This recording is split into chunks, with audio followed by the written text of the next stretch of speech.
So generally speaking, choreography, the way that I think of it, right, is that you are being told the structure of what you're doing, and you're expected to follow it, right? I mean, but to some extent, it's like a director on a movie set, basically saying, "I want you to follow the script."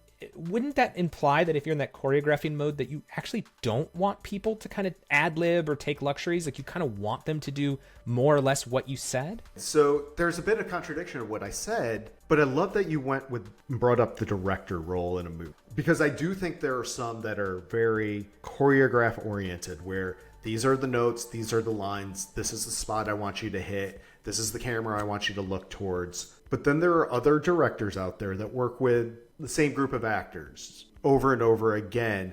They know what their capabilities are. Here's what I want us to do. But the actor knows they have a little bit of freedom to come back and ask the question, what do you think about that? Hello, everyone, and welcome to another episode of the Leadership Exchange. My name is Rob Ocel. I'm VP of Innovation at This.Labs. Today, I'm happy to be joined by Pat Clarke. Pat is the Director of Engineering at Lumen Learning. Pat, how are you doing today? I'm doing fantastic, Rob. Thanks for having me. Yeah, thanks for being here. One of the things we like to do with our guests is just give them a moment to introduce themselves. So could you let us know a little bit about how you came to become the Director of Engineering at Lumen? Sure. So I've been working as a web developer in a web developer space for close to 15, 20 years now. And I joined Lumen towards the end of 2021, just as an engineer working on, our company develops general education courseware for colleges and universities. So if you think of courses like Intro to Statistics or U.S. history, things like that, things that freshmen and sophomores typically take in U.S. colleges, we help provide the content in an online learning environment for them. And I came to the way of the company through a good college friend, and I've been there ever since and just kind of love what I do. That's awesome. I've said this with a lot of leaders, but I get it. But the more leaders I talk to is that, there really is great things that can come by joining an organization that you believe in and really just working and affecting change there. I just think, especially in the technical spaces, it's very common for people to say like, oh, you got to get in, get out, get the next upgrade, and bump around. But a lot of the leaders I talk to have been with their companies for a while and kind of moving up the chain. I'm pretty atypical in that regard, where this is only my second job in the last 15 years. Prior to that, I worked somewhere for 12 years because I feel like as long as I can make an impact in the company and make a positive contribution and the company is doing well, if I can help direct things as best I can, knowing I can't control all the factors, well, that's a place I want to be, as long as they'll have me. Absolutely. Well, listen, one of the things that we wanted to talk about today was, you and I were having a conversation around a pretty interesting way to think about the different strategies that managers and leaders use as they sort of engage with and direct their teams. And that, there's you have an interesting way of putting it. So I'm wondering if you kind of introduce this sort of duality or the different modes that you kind of see as leaders and their staff. Sure. So I think I introduced it as a concept of coaching or directing versus choreographing, where there's fine lines between all three of those phrases. And in our conversation, you brought up the term orchestration. I spend a lot of time working with young athletes. I help coach a lacrosse team. I've coached many hockey teams in the past. And there are times where I notice I need to put on different hats or different modes where I am trying to help lift up an individual to get better at something. So I'm putting on my coaching hat. I'm seeing them, they're struggling in some areas, they're exceeding in the others, and I'm helping them fine-tune their craft. And there are a lot of parallels between coaching and managing a team in software engineering, for example. But then there are modes depending upon, am I in a game or am I in practice mode? In the software world, do we have time to do some research and development, or are we on deadline? Do we have some, a priority that we need to hit at a given time? Where I'm going to shift into kind of a choreographing mode, where there are certain things I know we need to get done, and You have certain skills, and I'm going to ask you to execute those skills in a very specific way. So it's balancing, when do I need to switch from these different modes to get the best out of my team, to let them, hit some really high and lofty goals, knowing that sometimes you may be a new and inexperienced ed, but if you're showing a great aptitude for something, maybe I don't need to coach you so much in this area. I just need to feed, specific tasks or give you a challenge. So balancing the fine lines of knowing there isn't one way I can do this, and So understanding when to switch. yeah, let's explore each of these, and then maybe we'll see kind of group them all together. But starting with coaching, explain a little bit about what coaching is from the perspective of, I guess, both the leader as well as the the members of the team who are receiving the coaching. Like, what does coaching feel like, both for the staff as well as for the leader? So I truly believe in a bottom up philosophy where, it's the members of my team that are going to make us successful, not necessarily me. So what I like to do is go in with a frame of mind of, how can I help them? I have people I report to. I take the same lens of, how can I help them do things? But from a coaching perspective, it's not really about me. It's about them and getting the most out of them. So how can I help foster along, say, a junior engineer so they can advance to the next level of their career while simultaneously doing great work for our company? How can I push them in certain directions and steer them away from some pitfalls that I may have gone through because I have some situational awareness based on my previous experiences as an engineer, as an individual contributor? Helping them, guide them, but then also helping them, can they start to see and recognize patterns and obstacles the way I may be seeing them? Or can they intuitively start to piece things together so that they become that more senior, team member, where you have certain expectations of someone who is senior, who is staff, who is principal. Yeah. And that differs from organization to organization. But to help someone grow in that ladder, there are certain things that I hope to get out of individuals. And I have certain, I see a great trajectory for you. So how do I help you along your path, while simultaneously understanding what path do they want to go on? Yeah, what's interesting too is that, like, with coaching, both of you and I live in North Carolina, so a big college basketball area, and for a long time, college basketball was kind of dominated by very set plays. It was very common to kind of come down the court, call a very set play, and you ran a set play every single time you came down the court. But in the NBA, it's been this way for a long time. I mean, it goes all the way back, but like the triangle offense was really big for this, and in the 90s. And I think nowadays both college and professional basketball is much more in this mode where you teach the concepts. Kind of where your key personnel are, what you're trying to accomplish, what your strengths are as far as a 3-point shooting team or an inside out team. And you don't so much run a set play as much as you run kind of a idea of an offense, and you rely on your point guard and your team to kind of feel it out and feel the defense out and do what they need to do. And I think like that is what you're talking about, right? That like kind of typifies that coaching mode, not when you're necessarily calling a set play every single time, but when you're teaching your team what their strengths are, and then you're allowing them to kind of innovate inside of that system. So it's still constrained, it's still structured, but it's not explicitly prescriptive at every moment.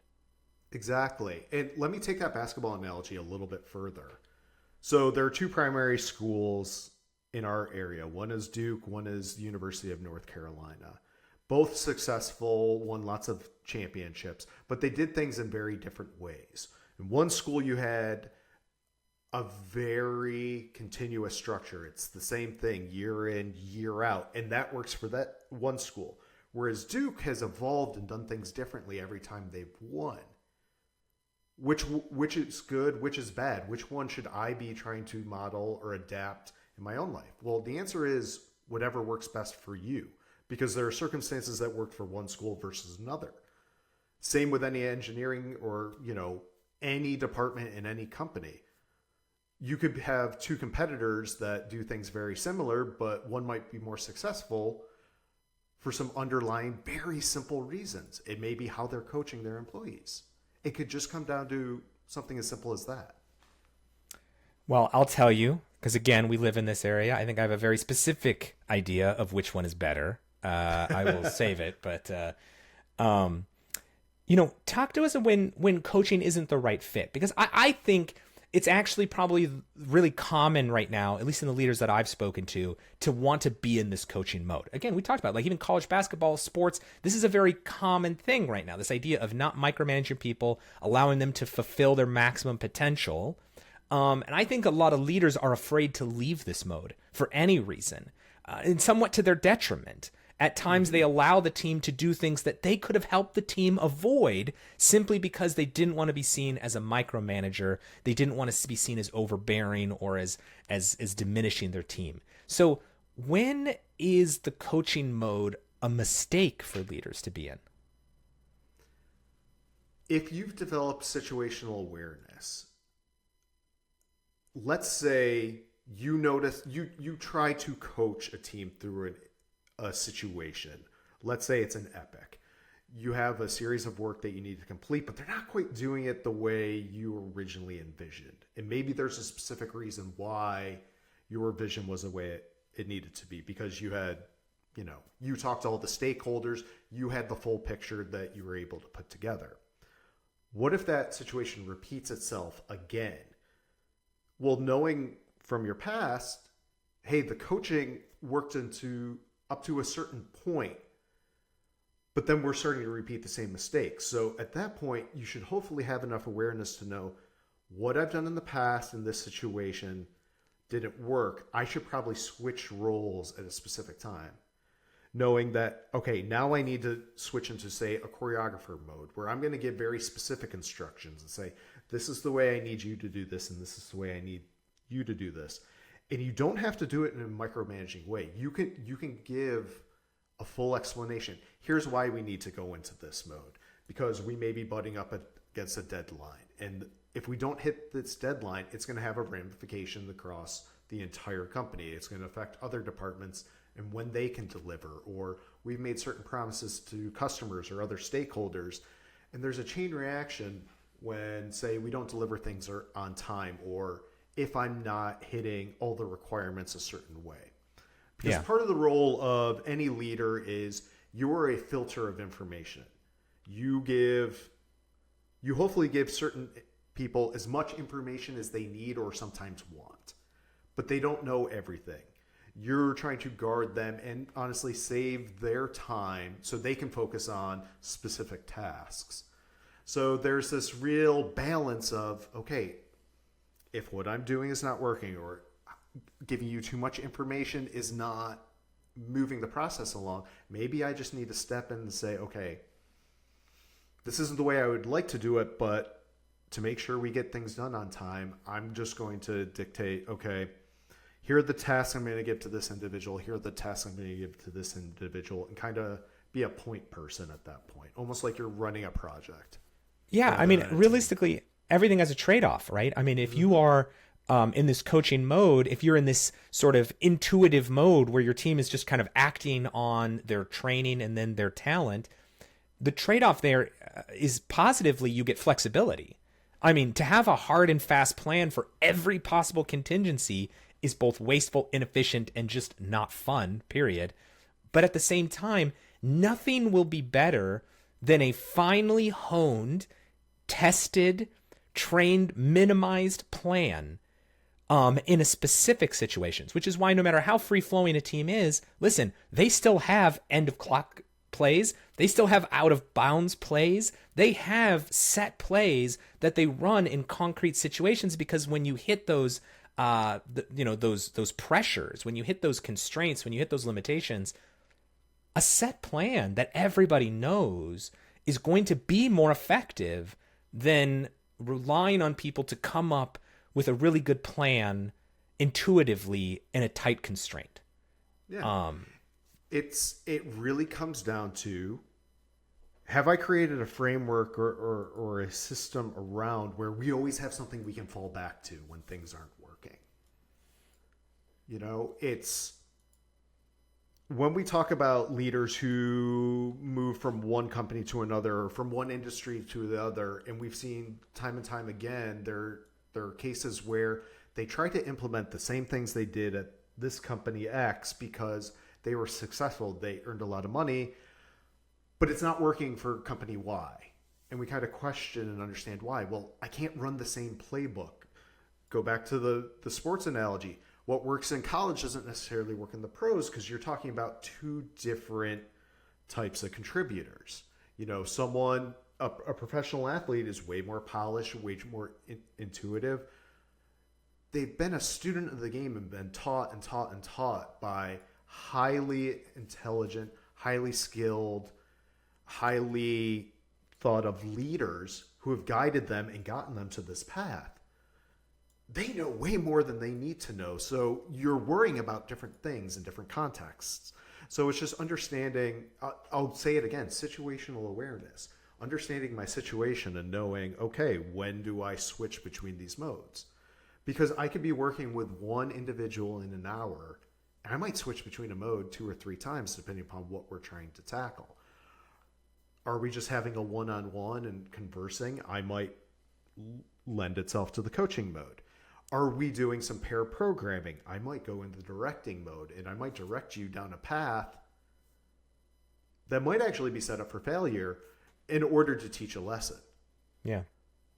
Ahead of time. So understanding situational awareness, I think, is the biggest key for me, and kind of why I centered around this idea, because I use it both as a director and a leader in my organization, but I do it in coaching youth athletics, and then I do it with my kids and my family. It's just, I have different hats that I have to switch on and off all the time, and I think anyone in their life has those moments, and Absolutely. leaders especially probably have the most hats in their closet. All right. Well, we have more of this conversation, but first we'd like to thank today's sponsor. This episode is brought to you by my team at This.Labs, the experts in modern web development and consulting. If you're looking to scale up your development teams efficiently, or you need assistance in turning your innovative ideas into reality with robust proofs of concept, This.Labs has you covered. This.Labs doesn't just build software, they build partnerships. They collaborate closely with your team to understand your unique challenges and craft tailored solutions that drive real results. Join the many companies that have accelerated their growth and innovation with the help of This.Labs. Visit this.co to discover how they can help you take your projects to the next level. And of course, thank you to my team at This.Labs for sponsoring this episode and supporting the developer community and allowing me to do things like this. All right, back to our episode. So Pat, the next mode that we were talking about is choreography. Now, we've mentioned it a few different times, but let's dive into it a little bit more deeply. Maybe what is choreography? I mean, if you want to define the term broadly first, and then what does choreography mean in a corporate setting? Like as a leader to their people, what does it, how do you differentiate choreography from the other types of sort of instructive or directed, guidance? I would describe at a very broad level choreography as a very detailed script, a very detailed way of things you would like to see done. And in an organization, if you have very talented individuals, high skill level, great knowledge base and an understanding, what you can do if you plan things in a particular way, you can choreograph them in a manner which gets the most out of their talents and abilities. So I've used a dancing metaphor before, where you have to achieve a certain level of skill in any avenue. So dancing, you can't just work with any choreographer because you understand how to dance. You have lots of nuances and skills and training, and you've learned from a bunch of other individuals. So now someone who has a clear vision and clear understanding can take those skills and guide you to get the best out of you. So in an organization, if you have someone who is very intuitive, they can make logical conclusions. They can map information without having all the details. So I'll have individuals who come with questions, knowing I've given them certain pieces of information, but not the whole puzzle. They can fill in the gaps. So what I can see as a leader, you're understanding these situational awarenesses. What if I put you on a very specific project that requires a very clear understanding of this is what I need to do and this is why I need to do it, because they can see kind of where things are going. Not all individuals can understand a leader's grand vision. For example, understanding how a piece of software comes together, they understand the small individual tasks, but do they see those medium to large reasons why we're building things in a particular way?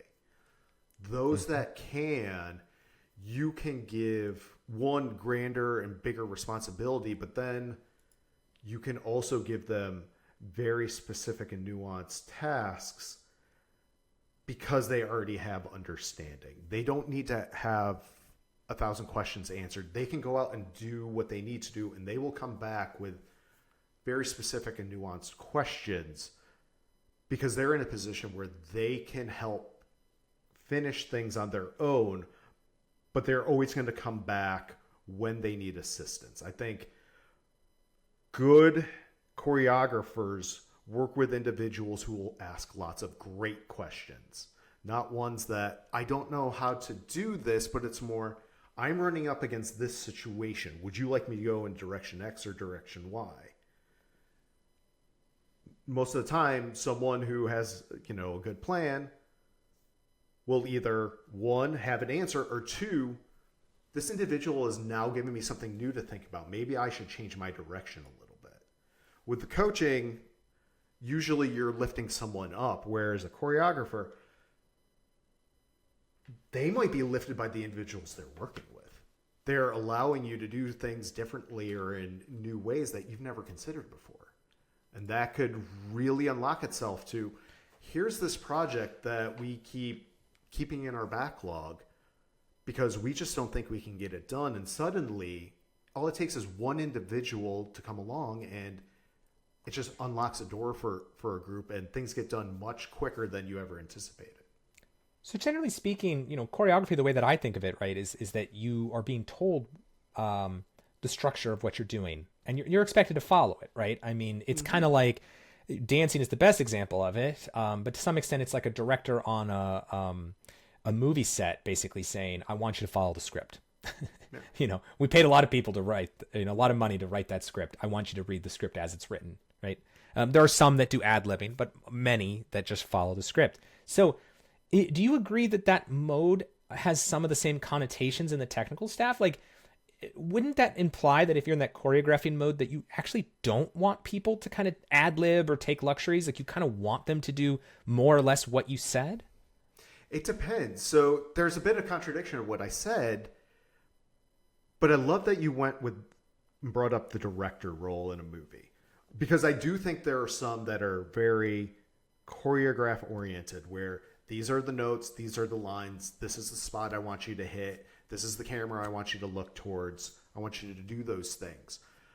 But then there are other directors out there that work with the same group of actors over and over again. They know what their capabilities are. Here's what I want us to do. But the actor knows they have a little bit of freedom to come back and ask the question, what do you think about X? Oh, I agree with that. I like that idea that you can push back. Yeah. The difference for me is timing and execution. When am I switching into a choreographer mode? Typically, I think about that as, are we up against a deadline? Are we feeling external pressure? Am I not getting the results I was hoping to see from my team? Because there's a little bit of disconnect. Maybe I spent too much time coaching and the message was just lost. I think switching between those modes isn't necessarily a concept of failure, but it's recognizing what I'm doing is not working, but I still have a clear enough sense of the direction we need to go. Can I get us back on track? Yeah, it's interesting, right? Because again, we've been using a lot of sports analogies. There's certainly one here for football. They go into every week with a game plan. Usually at least the first couple drives in American football are well known ahead of time. They know exactly what plays they're going to call going into the game. They're very little audibling on the first couple drives because you're really trying to set a tone for your game plan, right? The game plan almost by definition is choreography.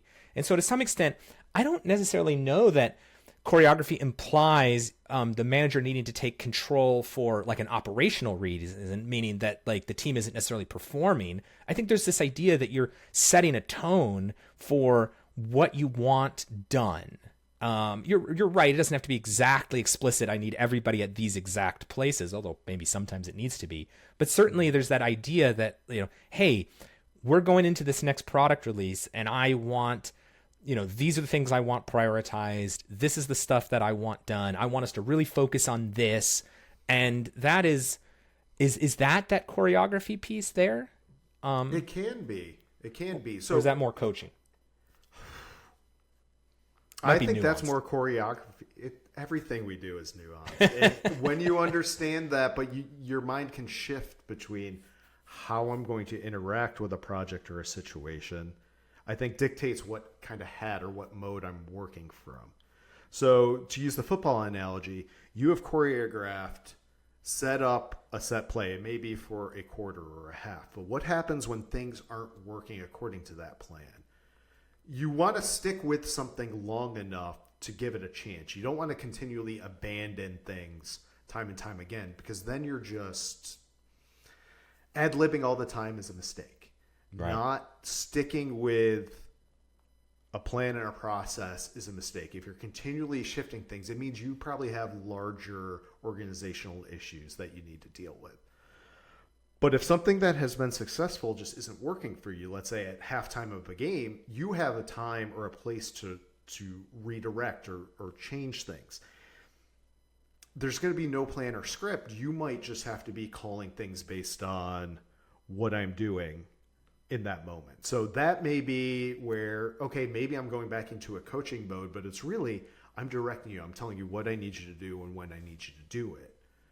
Because there's practice coach and then there's game coach. There's practice coach where I'm helping an individual on my team skill up in an area that, I have an aptitude for and they want to get better at. And then there's times where I am directing or coaching you through a problem in a situation because you aren't able to get through it by yourself. I listen to some directions. Let's get through it. And then we can come back post game and say, okay, why did this work? What did you notice after you followed these steps? I mean, sometimes we get bogged down with sports metaphors in life, but I do think it's a good framework for how you can direct and lead people because it's just kind of a proven methodology. You just have to be careful of not relying on only one way of doing things. Yeah, and I mean, I guess the reason that I push back a little bit on the idea that choreography needs to have this kind of operational component to it, meaning that you might be responding to not getting out of your team what they want, is that I think a lot of people's objection to choreography, the choreography approach, is that it's a fancy word for micromanagement, as I think what a lot of people would say. But my thought on this is, if you go watch the most amazing musicals or plays or musical performances or dance performances, those are extremely finely choreographed, but they also contain some of the most talented people at their given profession in the world. And so, if there was anybody who could theoretically ad-lib a phenomenal performance, it's these individuals. But yet there is something greater that comes out when some of the best people in the world, most talented people in the world, perform a well-crafted choreography. And I think that to me was kind of my thought on the power of choreography and like when it really shines is that idea that it does not demean your team, right? It really brings out the best in them. And so I was wondering if you could kind of maybe respond to that and to the people that might be afraid to use this methodology because of that micromanaging kind of fear. Sure. I think it really comes down to the individual or individuals you are working with. So we take one talented individual. They may have a different frame of mind or kind of, this is my trajectory. This is where I see myself going. And you might see something different in them. And you might see they're going to run into these roadblocks. They're a little overambitious. Their way of working through problems, while it produces a result that will work in, say, a production environment, is great. What pitfalls are they setting themselves up for when we get into maintenance mode, or when we're asked to refactor something or change the project requirements completely? But then there are others who can help elevate any project because they just have a natural talent that can elevate what you are able to do. I've used an analogy of things in a backlog. Projects where all it takes is one individual who's of a certain mind frame, who can come in and have the talent to help execute things faster than you would ever hope to before. Well, I wasn't able to pre-script things ahead of time and just hand someone the same playbook year over year to complete a task because I didn't necessarily work with the individuals who could accomplish certain things. It's because they may be more proficient in up-and-coming technology. They might have an experience from one area of the tech sphere, whether it's a different programming language or, they have a certain expertise in, say, databases. Whatever it is, but it unlocks a way of thinking that, I can now take this and do something completely different with it. Yeah. And the individual might not even see this or understand that, but a specific choreographer might be able to. So there is nuance. I just like using the terms coaching, directing, and choreography to kind of open up this discussion, because it's more of what are the modes I'm working from and where are the thin points between them where I need to be conscious. Do I need to work in this area or this area? Sure. And as we wrap things up here, I was wondering if you could do that kind of wrap up for people, which is to say, they listen to this. I think it's a set of great thoughts and metaphors and a way of thinking about leadership. But, why should a leader think about this? Why should a leader care about this? And if they were good at it, what might it do for their leadership? Sure. We can all recognize nothing ever goes perfectly to plan. We are always adjusting. We're always dealing with things on the fly. I have found comfort in understanding when I need to change my role or approach, and it's actually brought some calmness, some stability where I'm not panicking. And when you as a leader can be calm, can be direct, be honest, when you're not panicking and when you're changing approaches, you're going to provide a sense of calmness, stability, and confidence that your team probably needs when you might be asking them to do something wild, like completely change directions on a project without giving them all the information. But when you can do it in a way that's clear and direct, and you can explain why you're making this change, you may feel like I'm doing something completely different. I'm going from that coaching mode to the choreography mode.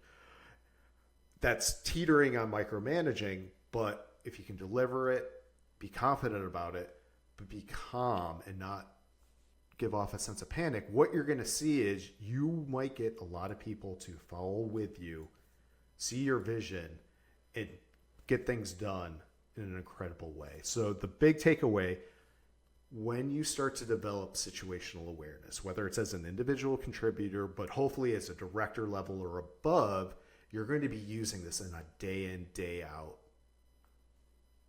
kind of process. You're going to be using this not only in just the engineering mode, but okay, how am I dealing with the people I report to? How am I dealing with things in different areas of the company? So being able to shift between those modes, having some vision and pulling things together, it's going to make things a lot less stressful for you as a leader, and there's going to be nothing but positive outcomes for your teams. Awesome. Well, that is going to be it for us today. Thank you so much to Pat for being our guest. Thanks to each of you for listening. We hope to see you all here next time. As we close out, we would like just to thank today's sponsor, This.Labs, one last time, who would like me to remind you that sometimes it's hard to bridge the gap between business objectives and tech implementation, and it can get messy. This dot is trusted by top names like Meta, Google, and T-Mobile, and they love helping business leaders fulfill their strategic digital initiatives. Check them out at thisdot.co. One more time, that's THISDOT.co. And hope to see you all next time. Have a great one.